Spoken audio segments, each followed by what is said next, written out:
A China não possui um único quilômetro de litoral no Ártico. Ainda assim, na última década, Pequim gastou bilhões de dólares para garantir acesso a campos de gás russos, rotas de navegação cobertas de gelo e portos no topo do mundo. Pequim vê algo muito maior se formando no Ártico, um corredor comercial do norte que poderia conectar a China à Europa, reduzindo sua dependência do Canal de Suez e do Estreito de Malaca. A China chama isso de Rota da Seda Polar. A rota continua perigosa, cara e é controlada em grande parte pela Rússia. Então, por quê? A China acredita que o Ártico vale bilhões de dólares. E para o que exatamente Pequim está se preparando? Durante a maior parte da história moderna, o Ártico teve apenas um papel limitado no comércio global. O gelo marinho espesso bloqueava os navios durante grande parte do ano, enquanto o frio extremo, longos períodos de escuridão e a ausência de grandes portos tornavam o desenvolvimento em larga escala difícil e caro. Mas essa situação começou a mudar. Temporadas de navegação mais longas e avanços na tecnologia de navios de classe de gelo tornaram partes do Ártico mais acessíveis. A Rússia respondeu expandindo portos, construindo poderosos quebra-gelos nucleares e desenvolvendo enormes projetos de petróleo, gás e mineração ao longo de sua costa norte. A China quer participar desse desenvolvimento, mesmo não tendo território dentro do Círculo Polar Ártico.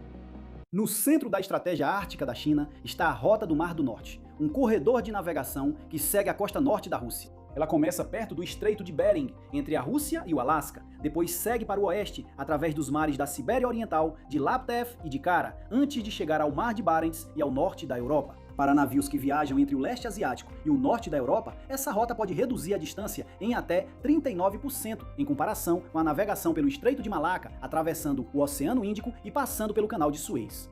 Dependendo dos portos e das condições do gelo, uma embarcação pode economizar milhares de quilômetros e cerca de 10 a 15 dias no mar. Para a China, a atração vai além de economizar tempo. Uma grande parte do comércio chinês e da energia importada passa pelo Estreito de Malaca, um dos pontos de estrangulamento marítimo mais movimentados do mundo. Os navios então cruzam águas onde os Estados Unidos e seus aliados mantêm uma forte presença naval. A Rota da Seda Polar daria à China outra opção durante um conflito, bloqueio ou grande interrupção em suas rotas comerciais do sul. Mas a Rota do Mar do Norte ainda não é uma rival séria para Suez. Em 2025, a Rússia registrou cerca de 3,2 milhões de toneladas de carga em trânsito ao longo da rota. Em comparação, o Canal de Suez normalmente movimenta mais de 1 bilhão de toneladas em um ano de maior movimento. Apenas 24 viagens de trânsito de contêineres cruzaram a Rota do Mar do Norte em 2025, embora isso tenha sido um aumento em relação às 14 do ano anterior. No entanto, o interesse da China pelo Ártico começou muito antes de Pequim usar o nome Rota da Seda Polar. No início, a China focava principalmente em pesquisa científica, em vez de portos, transporte marítimo e energia. Em 1999, a China enviou sua primeira expedição científica ao Ártico, a bordo do navio quebra-gelo de pesquisa Xuelong, ou Dragão da Neve. 5 anos depois, abriu a estação de pesquisa do Rio Amarelo em Svalbard, um arquipélago norueguês dentro do Círculo Polar Ártico. Cientistas chineses começaram a estudar o gelo marinho, as condições oceânicas, os padrões climáticos e a alta atmosfera. Essa pesquisa forneceu à China dados valiosos sobre uma região onde ela não possuía território próprio. Isso também ajudou Pequim a construir relações com os governos do Ártico e a apoiar sua candidatura para se tornar observadora no Conselho do Ártico, o que conseguiu em 2013. A China, então, começou a conectar sua presença científica com um plano econômico muito maior. Em 2017, Pequim incluiu o Oceano Ártico em seus planos de cooperação marítima sob a iniciativa Cinturão e Rota. No ano seguinte, a China lançou sua primeira política oficial para o Ártico. O documento incentivou empresas chinesas a participarem do transporte marítimo no Ártico, construção de portos, desenvolvimento de energia e viagens comerciais de teste. Também introduziu o nome Rota da Seda Polar. A China quer que a Rota da Seda Polar alcance algo semelhante, mas em uma escala muito maior, tornando o comércio entre a Ásia e a Europa mais rápido e confiável. Mas a Rota da Seda Polar não se refere a uma rota fixa ou a um mega projeto. Em vez disso, ela abrange uma rede de portos russos, usinas de GNL, navios de classe de gelo, sistemas de comunicação e rotas marítimas que conectam a China ao norte da Europa. Pequim também deixou claras suas intenções de longo prazo. A China quer acesso aos recursos do Ártico, um papel na definição de padrões comerciais e voz nas decisões futuras sobre a região. Mas apenas documentos de política não poderiam dar essa posição à China. Pequim precisava de um grande projeto que pudesse fornecer experiência real em construção, financiamento e transporte marítimo no Ártico. Essa oportunidade surgiu na península de Yamal, na Rússia. O projeto Yamal LNG fica próximo a Sabeta, no lado nordeste da península de Yamal, na Rússia, a mais de 2.000 quilômetros ao norte de Moscou. A região contém enormes reservas de gás, mas sua localização tornou o desenvolvimento extremamente difícil. Geólogos russos identificaram o campo de gás Salftamb durante o período soviético, na década de 1970. No entanto, o campo permaneceu em grande parte inexplorado por décadas, porque não havia estradas ou ferrovias que o conectassem aos principais centros industriais da Rússia. As temperaturas podiam cair abaixo de menos 40 graus Celsius, enquanto o gelo cobria as águas próximas durante grande parte do ano. A Novatek, uma das maiores empresas russas de gás, assumiu o controle do projeto em 2009 e tomou a decisão final de investimento em dezembro de 2013. A empresa planejava extrair gás do campo de Salftamb, processá-lo em gás natural liquefeito e exportá-lo diretamente por via marítima. O desenvolvimento completo custou aproximadamente 27 bilhões de dólares. Incluía centenas de postos de produção, instalações de processamento de gás, 4 unidades de liquefação, tanques de armazenamento, uma usina de energia e acomodações para milhares de trabalhadores. A Rússia também construiu um aeroporto e o novo porto de Sabeta, permitindo que equipamentos pesados e módulos de construção chegassem a um local com quase nenhuma infraestrutura de transporte existente. Como construir cada componente no local ártico levaria tempo demais, os fabricantes montaram grandes seções da planta em pátios de fabricação de outros países. Navios de transporte pesado, então, levaram esses módulos para Sabeta durante a temporada de navegação do Ártico. A Yamal LNG iniciou a produção de seu primeiro trem de 5,5 milhões de toneladas em dezembro de 2017. O segundo e o terceiro trens entraram em operação em 2018, enquanto um quarto trem menor entrou em operação em 2021. Juntos, eles deram à planta uma capacidade de produção anual de 17,4 milhões de toneladas de GNL. Yamal se tornou um dos maiores projetos de GNL do mundo, construído em um local onde até mesmo a entrega de materiais básicos de construção exigia uma grande operação logística. Mas antes que pudesse chegar a esse ponto, o projeto enfrentou uma crise financeira que quase mudou seu futuro.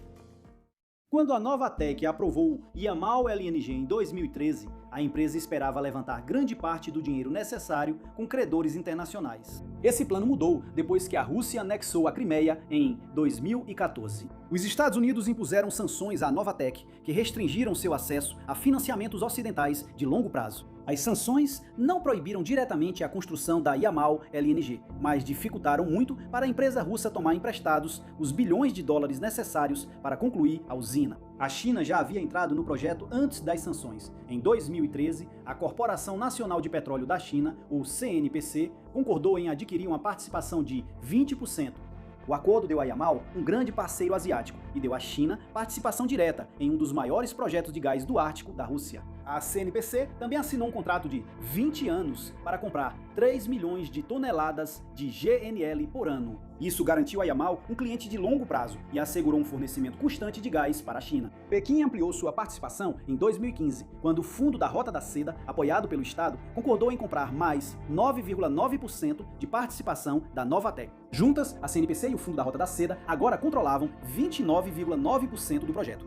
Mas a participação acionária era apenas parte do apoio da China. Em abril de 2016, o Banco de Desenvolvimento da China e o Banco de Exportação e Importação da China assinaram 2 linhas de crédito de 15 anos para o Yamal LNG. O valor combinado deles era de aproximadamente 12 bilhões de dólares na época. Esses eram empréstimos, não dinheiro grátis, e o Yamal LNG tinha que pagá-los de volta com juros. Mesmo assim, eles representaram a maior parte do pacote de financiamento externo do projeto e chegaram em um momento em que o acesso ao capital ocidental havia se tornado severamente restrito. A China, portanto, apoiou o Yamal de 3 maneiras diferentes. Instituições chinesas compraram quase 30% da empresa, bancos chineses forneceram financiamento de longo prazo e a CNPC garantiu a demanda por meio de um contrato de GNL de 20 anos. Isso permitiu que a construção continuasse apesar das sanções e transformou o projeto em um dos exemplos mais claros de China e Rússia combinando dinheiro, recursos e interesses políticos no Ártico. No entanto, produzir GNL na Península de Yamal resolveu apenas metade do problema.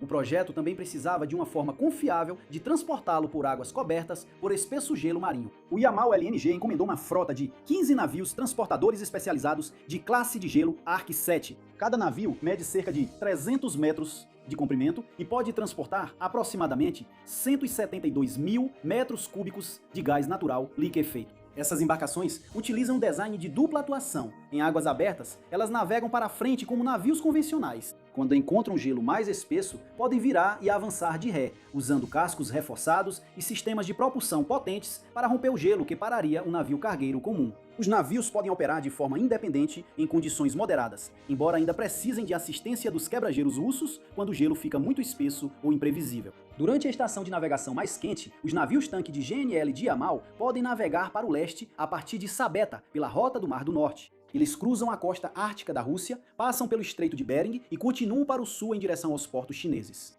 Em julho de 2018, as primeiras cargas diretas de GNL de Yamal chegaram à China por essa rota oriental. A viagem provou que o gás do Ártico poderia viajar do norte da Rússia até o leste asiático sem passar pelo Canal de Suez. O investimento da China em Yamal apoia vários objetivos nacionais ao mesmo tempo, começando pela segurança energética. A China consome mais gás natural do que consegue produzir internamente, forçando o país a depender de gasodutos e carregamentos de GNL de vários países. Ao comprar 3 milhões de toneladas de GNL de Yamal anualmente, a CNPC adicionou mais um fornecedor de longo prazo a essa rede. O gás russo não substitui os suprimentos da Ásia Central, Austrália, Catar ou Sudeste Asiático. Em vez disso, ele reduz os danos que a China poderia enfrentar caso tensões políticas, guerras ou interrupções no transporte interrompam as entregas de uma região. A Rota do Ártico também aborda uma preocupação muito maior para Pequim: a dependência da China de pontos de estrangulamento marítimos. Uma grande parte do petróleo e GNL que entram na China passa pelo Estreito de Malaca. Em seu ponto mais estreito, esse canal tem apenas alguns quilômetros de largura, e a China não tem controle sobre as águas ao redor. Depois de sair de Malaca, os navios que seguem para a Europa ou para o norte da Rússia normalmente atravessam o Oceano Índico e passam pelo Canal de Suez. A Rota do Mar do Norte oferece a Pequim outra opção. Ela não pode substituir a Rota do Sul em sua escala atual, mas cria um segundo corredor que evita tanto Malaca quanto Suez. A China também quer acesso aos vastos recursos do Ártico. O norte da Rússia possui enormes reservas de gás natural, petróleo, níquel, cobre e outros minerais necessários para as indústrias chinesas. Ao entrar cedo, as empresas chinesas podem garantir contratos e construir relacionamentos antes que o desenvolvimento avance ainda mais. Depois, ao valor político. A China não pode reivindicar território no Ártico, mas grandes investimentos dão a Pequim um motivo para participar das discussões sobre regras de navegação, infraestrutura e o desenvolvimento futuro de recursos. Suas expedições científicas apoiam o mesmo objetivo. Navios de pesquisa coletam informações sobre o gelo marinho, o clima e as condições do oceano, ajudando a China a planejar futuras viagens enquanto mantém um papel permanente nos assuntos do Ártico.